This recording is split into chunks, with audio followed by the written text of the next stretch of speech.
কাজ করার জন্যই আসছি, কাজ আমি সাজায় নিয়ে আসছি। ইনশাল্লাহ আমরা দ্রুতই কাজ শুরু করব।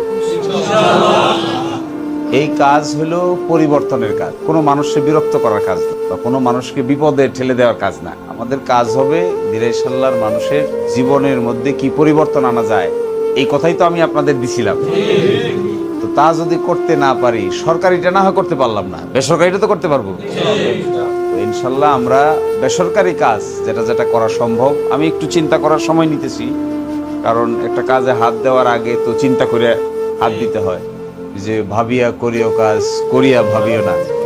এই জন্য ভেবে চিন্তে যেটাতে আমরা হাত দিব, এটা যেন সফল হয়, সাকসেসফুল হয়, এইটার জন্যই আমি একটু সময় নিতেছি। আমি বিভিন্ন জায়গায় আলাপ করেছি, বিভিন্ন দেশে বিদেশে কথা বলছি, ঢাকায় গিয়া বিভিন্ন ইঞ্জিনিয়ারদের সঙ্গে কথা বলেছি, কি করণীয় আছে, কি প্রজেক্ট প্রোফাইলে এখানে কাজটা স্টার্ট করা হবে। তো আমি ইনশাল্লাহ আশা করি